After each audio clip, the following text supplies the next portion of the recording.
네, 안녕하세요. 우리 지난 시간에 이어서 상표법 진행하겠습니다. 근데 이제 그 전에 오늘 오전에 드린 데일리 테스트 한번 보고 갈게요. 오늘 데일리 테스트는 뭐 상표 디자인이 다르지 않아요. 특허랑 다 똑같은 부분입니다. 보도록 하죠. 2회입니다. 데일리 테스트 2회. 그 단과 수강하시는 분은 혼동될 수 있어요. 상표법 기본 강의인데 왜 특허 하나? 그냥 같이 하는 거예요. 그냥 같이 왜 하냐? 그 항상 강조드리지만 불합격의 지름길이 복습이거든. 복습을 안 하면 절대 합격할 수 없습니다. 그래서 복습하라는 취지에서 특허법 문제 드리는 거니까 종합반 분들은 물론 단과 분들도 설령 제 특허법 수강 안 했어도 꼭 이렇게 같이 공부를 해주시기 바랍니다. 자, 갑은 미성년자, 피한정 후견인, 피성년 후견인 중 어느 하나에 해당한다. 을은 갑의 법정 대리인에 해당한다. 아래의 물음에 답하시오 라고 되어 있네요.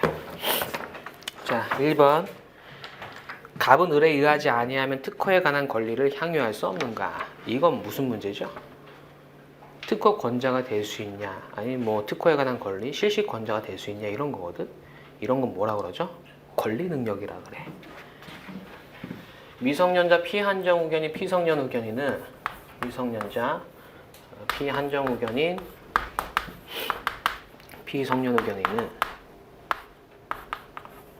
특허법 3조에서 제한 능력자, 민법으로 치면 제한 능력자, 특허법은 여전히 행위 무능력자라는 표현을 쓰고 있어요. 그래서 절차 능력이 없다라는 거죠. 절차 능력. 얘네들은 절차 능력이 없기 때문에 반드시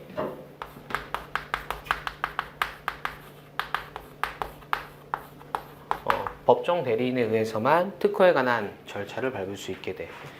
즉, 특허법 3조는 절차 능력이 없다라는 거지 권리 능력이 없다라는 건 아니야. 따라서 1번에 특허에 관한 권리를 향유할 수 없는가? 할 수 있습니다. 특허 권자 될 수 있고 실시 권자 될 수 있어. 그거 하나 체크하고. 1번의 취지는 권리 능력과 절차 능력을 구별하실 수 있습니까? 라는 거고요. 2번 갑은 을에 의하지 아니하면 특허에 관한 절차를 밟을 수 없는가? 갑이 미성년자, 피한정 후견인, 피성년 후견인 중 어느 하나에 해당하는 경우를 나누어 각각 설명하시오. 한번 해볼까요? 법정 대리인 없이 특허에 관한 절차를 밟을 수 있습니까? 없죠. 얘는 반드시 법정 대리인 필요하고 반드시 법정 대리인 필요하고 반드시 법정 대리인이 필요해요. 절차 능력이 없기 때문에. 그래서 원칙적으로는 법정 대리인 얘기할 때 절차 능력이 없어요. 하지만 예외적으로 법정 대리인 없이도 특허에 관한 절차를 밟을 수 있죠. 누가? 미성년자, 피한정 후견인, 그 피성년 후견인 중에서 얘 제외하고 나머지 둘은 왜 가능해? 독립하여 법률 행위를 할 수 있는 경우가 있죠. 대표적으로 성년의제, 미성년자이지만 결혼했다. 하면 성년을 의지해서 독립하여 법률 행위를 할 수 있게 해줘요. 3조이랑 본문, 3조이랑 단서, 3조이랑 단서에서 피성년 후견인 빠진다라는 거 조심해달라고 했죠. 그렇게 설명을 드리면 되겠고요.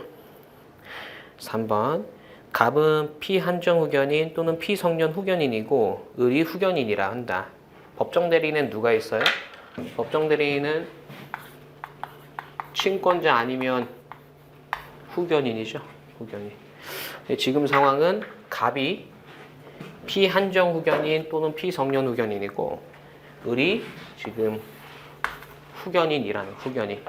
이 상황에서 을이 후견인 있으면 후견 감독인 있죠. 후견 감독인도 있죠. 민법에서 배우잖아. 후견인이 저 피한정 후견인, 피성년 후견인한테 못된 짓 할까봐 감시하는 애들.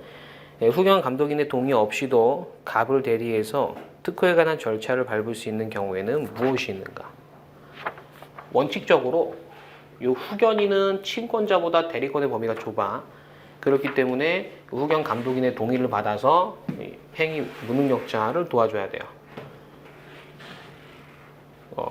나쁜 짓 할 수 있으니까.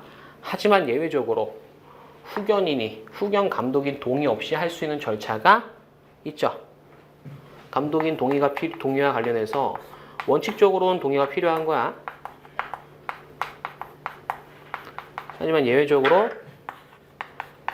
동의가 필요 없는데 뭐가 있죠? 크게 두 개로 나눠 볼게요. 첫 번째, 특허 취소 신청.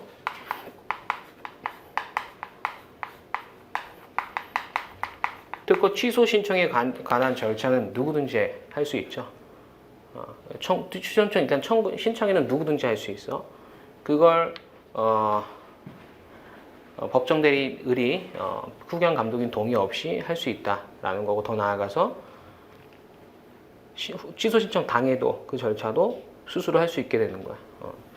즉 동의 필요 없고, 반면에 심판이라든가 아니면 심판이 확정되었을 때 비상의 불복 방법 뭐죠? 재심. 재심에 관한 절차를 수동적인 것만 상대방이 청구한 이렇게 되죠. 수동적인 상황에 한해서만 후견 감독인 동의 없이 방어권 보호, 방어하는 거니까 도와주겠지 싶은 겁니다. 그래서 후견 감독인 동의 없이 할 수 있다. 이게 3번의 정답이고요. 그래서 후견 감독인의 동의 원래 필요하다. 하지만 예외적으로 특허 취소 신청이나 심판이나 재심은 수동적인 거에 한해서 가능하다. 이렇게 보시고요. 4번. 갑은 미성년자이고 을은 친권자래요. 갑은 미성년자고, 자, 을은 친권자. 이 케이스에 있어서 을이 후견 감독인 동의 없이도 갑을 대리해서 특허에 관한 절차를 밟을 수 있는 경우에는 무엇이 있는가? 문제가 잘못됐죠? 문제가 잘못된 거야. 문제가 잘못됐다라는 걸 인지해야 돼요. 왜? 친권자한테는 후견 감독인이 없어. 문제의 취지는 친권자가 후견인보다 더 넓은 대리권을 가진다. 지금 이 얘기를 하고 싶은 거예요. 그렇게 해석이 돼야 되고요. 3회도 할게요. 3회 넘어갈게요. 자.